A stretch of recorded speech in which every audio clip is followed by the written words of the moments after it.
Hi, it's Trish from Imaginary Photography here in Sydney, home of Imaginary Portraits and Imaginary Secrets. Now, I did a edit video on a beauty close-up photo and the damn thing recorded the wrong screen. So I've decided to record again. Deep breath, be patient. That is me. So I was actually asked to show how I retouched this particular photo or a similar photo. So that's what I'm going to do in this video, basic retouch. So this is my raw, this is how it was shot. So as you can see, there has been no adjustments. There's been no change to the white balance. The point of this was for a cool finish, a very fresh, natural beauty shot, which is exactly what we got. And then I'm going to go into optics and remove chromatic abrasion and then use profile corrections. I do like to apply profile corrections under the optics section in Adobe Camera Raw, simply because, as you saw, it removes the vignette with one click of the button. So that's before and that's the after. So that's essentially what I want. Alrighty, so adjustments wise, I do want a very light, airy feel to this particular photo. So I'm going to open up some of the shadows in this. Yep, so I am decontrasting this photo because I don't want it to be contrasty. I don't want it to be dramatic. I want it to be soft. I want it to be natural. Okay, so, and I am getting a bit of green coming through here. As you can see, it's a -2 towards the green side. So I will probably go to 5. Oh, that's not a 5, that's a 2. So I might go to a +5 on the magenta side. You can barely see the difference, but it does sort of clear up some of the green that's coming through on this particular photo. Temperature, I'm not going to adjust simply because I am going for a cool feel and the camera picked it up cool anyway, and very natural, but I will actually add on an extra cooling filter at the end of my editing process. My editing workflow pretty much starts with fixing up the natural stuff, so obviously cleaning up backgrounds, doing a bit of skin retouch and making the photo as natural as possible. Then my second step might be a little bit of dodge and burn, just to add a little bit more boost to the photo in particular areas such as the eyes, the shadows and the highlights, and obviously the hair. And then I might apply a filter just for an additional effect and a little bit of an additional boost. But the reason why I do the natural cleanup first, which is your background and your skin retouching, is that, you know, if I fuck up with the filters, I can always go back to a very natural state. So let's begin. So the only thing I've done with this photo is in Adobe Camera Raw, I've gone to optics, ticked my camera abrasion, used the color correction or profile correction, sorry. Then I went to my basics and adjusted the tint to be a little bit more magenta. No change on the temperature side, and then opening up the shadows by 50%.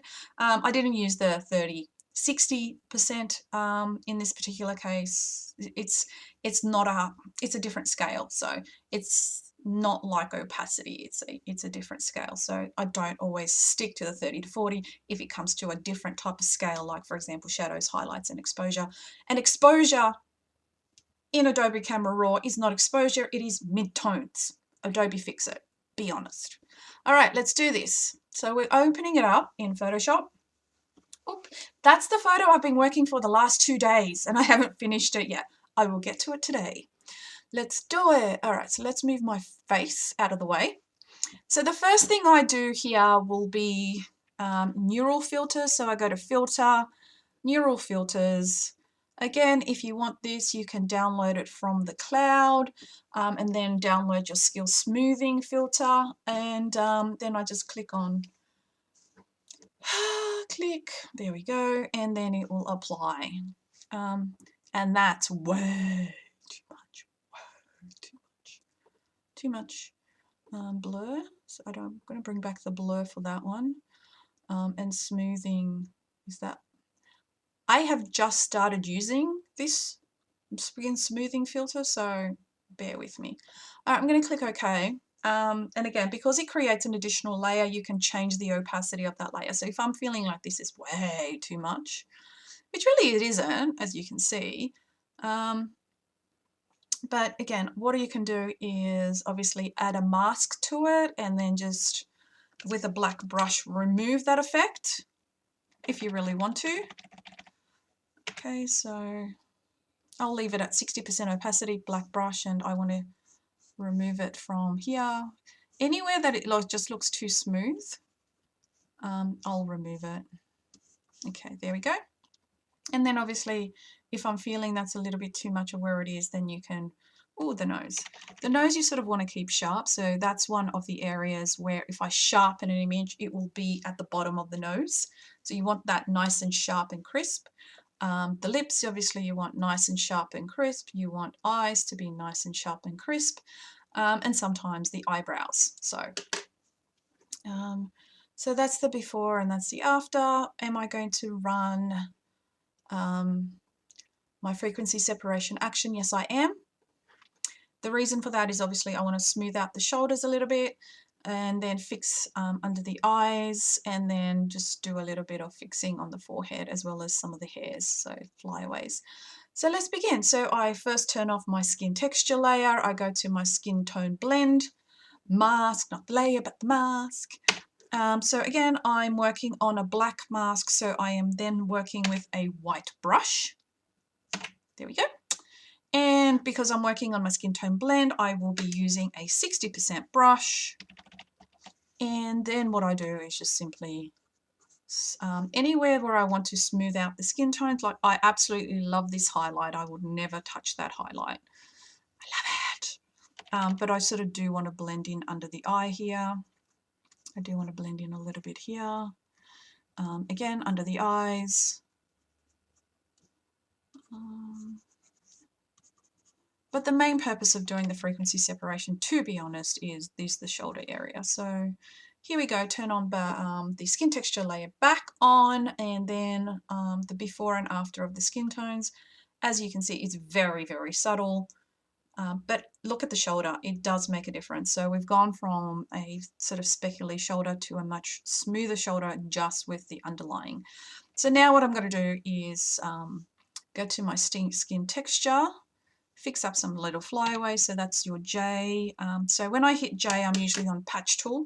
So then I will hit, I believe, Shift J 4 times, 1, 2, 3, 4, and it will go to my, I don't know, the healing tool, the little healing thing where you have to hit Alt near that area to be able to remove it. So I don't remember. I always get those two confused. It's that one. All right. Oh, there we go. Now it shows up. You're a bit slow. There we go. Healing brush. Remind me, it's the healing brush. Yeah, as opposed to the spot healing. There you go. Spot healing brush versus healing brush. Just confused me even more. All right, so healing brush is what I use. Usually just hitting Alt once is sufficient. But, you know, if you're in the area, you can just hit Alt and refresh that brush. Oh, see, it doesn't always, it's naughty. Go in circular motions. There we go. Okay. Alrighty, what else do we have? Okay, so I really want to address the area under the eyes. So if I turn off the skin texture layer, I'm seeing that, you know, there is sort of a color misrepresentation. So I will go to my skin powder layer, go to my eye for eyedropper, select an area that I sort of want to brush in to blend those skin tones, go back to my brush and change that to 30% opacity because I want the brush on of a solid color to be very, very light. I don't want it to be harsh, so like 30% is a very light brush on, as you can see. And Whoops, no. Okay, with this side I want it even lighter, so light spot and then brush at 30% and just paint that on. And there you go, the before and the after. And then when I turn on my texture again, it looks a little bit less like bags, and then the texture needs to be fixed up, which is pretty easy. I go to my skin texture layer, not the mask, but the layer, hit my J, and then go Shift J once to go back to my patch tool, select the area, and then drag and drop. Select the area and drag and drop. There we go. Okay, and there we go. Before and after, before and after. So you want to keep this as smooth and as natural as possible. I love skin texture. I'm so happy skin texture is back in and we've moved away from that porcelain look. One of the feedbacks I always got from my clients is that does not look like me. So I'm trying to make sure that I'm bringing out the best features and ensuring that the client or the model still looks like them. So a bit of skin smoothing. I absolutely love this skin texture. It's just, it looks natural, it looks fresh, it looks, I don't know, I love it. It's not fake, so yeah. Minor adjustments, and there we have it. This is stunning. I love it. I love it. I love it. All right, so that's it. That's the skin retouch that I do. I might add in now a little bit of my highlights. So there's two ways I do highlights. I will then select all my layers, hit Control J, and then right click and flatten. So I've created a new layer that I can work on. I will take the O for dodge. I always get dodge and burn confused. So I am on midtones, dodge tool, 90% exposure. And then I'm just going to bring out some of those highlights. A little bit on the eye, a little bit on the lips, and there we have it. Okay. Oh, I flattened that. No, I wasn't meant to flatten. I hate it when I do that. I do that sometimes. So I'll go back in my history to the duplicate layer step, and then I'll right click and merge the layers and not flatten them, and then I'll just have to go and redo it again with my dodge tool. So I'll do exactly the same thing, bring out some of those highlights, the eyes and the mouth. Beautiful. Okay, so I will then run my dodge and burn, and this is where I paint in the highlights with a white soft brush. Okay, I have run through this process in another video, but I'll do it again from scratch. So I've turned that process or that step into an action, which is just play, rather than going through all the steps again and again. So in this particular case, it's Shift Control N to create another layer. I want to change the blending mode of the layer to soft light. I will then go to a white brush on the actual layer itself, with a brush at 30% opacity, and simply brush in those highlights. So 1, 2, 3, 4, 5. Okay. So that looks a little bit weird, right? So the next step is to simply go into Filter, Blur, Gaussian Blur, and yeah, blur those highlights out. So that's the initial one, and then you just bring it across and see how that blurs as you move it across. And it makes those highlights look a little bit more natural.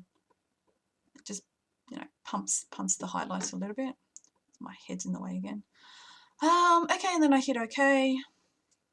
I then do your before and after, before and after. If I'm finding that a little bit too harsh, then I'll just drop the opacity of that layer down to 60%. And as you can see now, it's a little bit more subtle. Okay, so what am I doing next? I think next is my alien skin.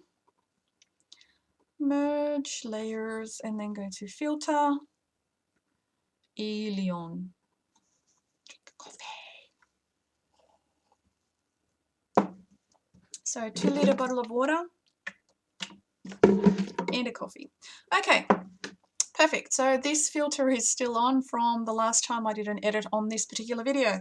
The two filters that I'm using on this particular photo is the Fuji Pro 800Z at 60% opacity and the Kodak Porter 160 NC at 31% opacity, and this is the effect that I get. I'm going to hit OK and apply.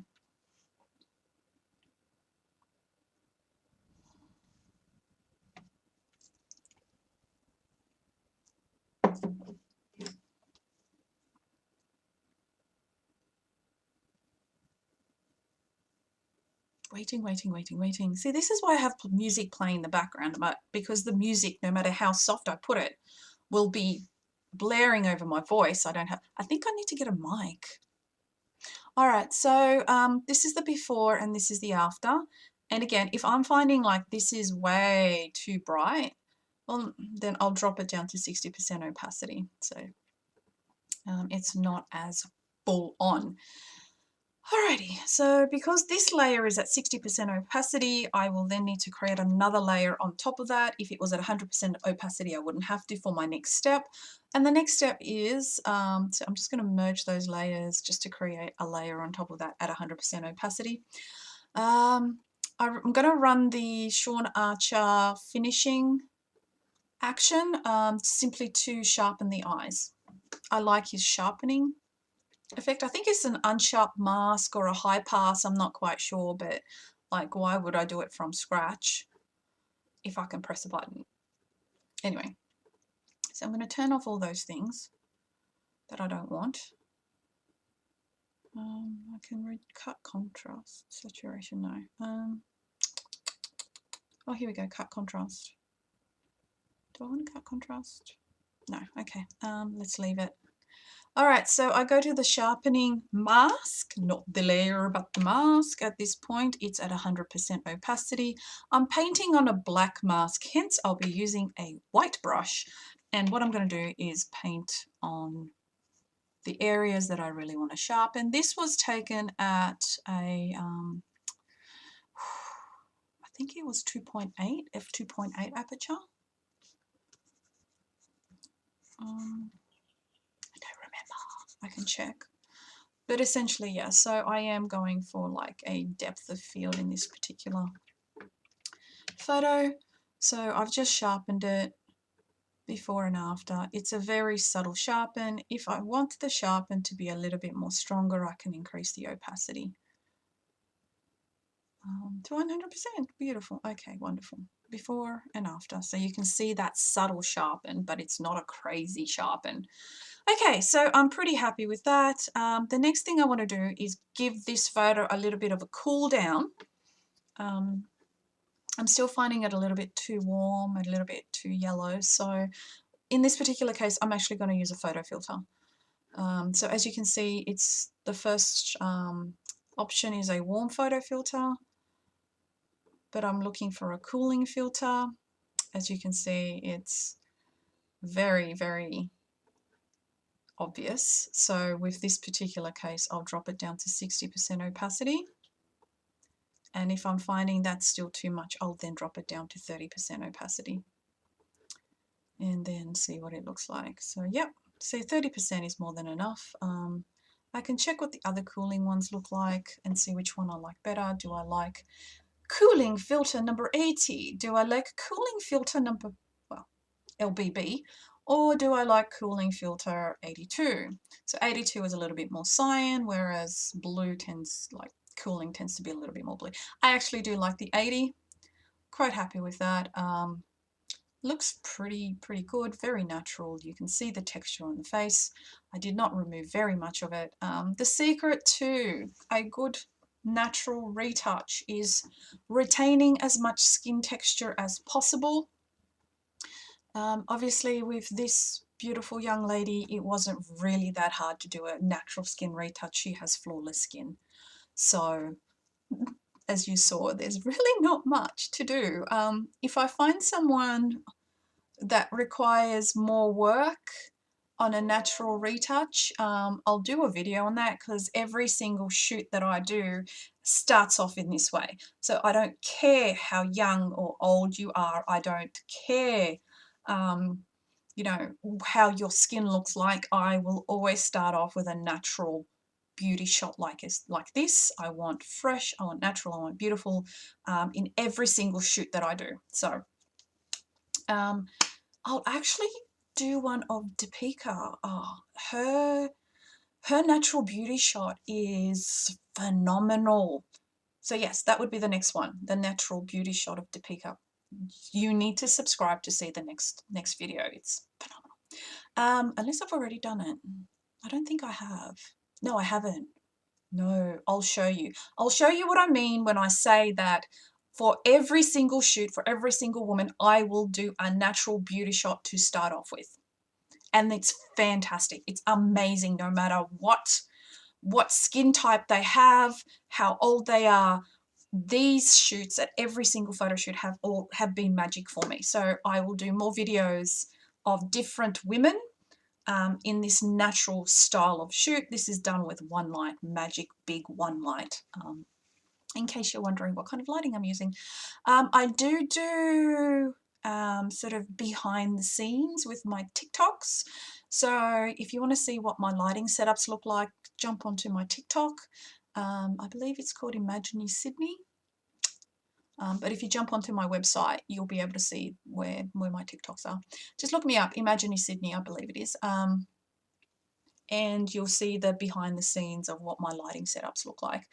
There's not much on there at the moment, but I'm going to be posting more anyway. Okay, so basically, yeah, I'm done. That's it. That's it, literally. And essentially, your retouching process should really be this simple and this quick. I mean, this I would do maybe in 2 minutes max. You've got your neural filter, smooth skin, which is pretty good. Frequency separation action is coming, I promise.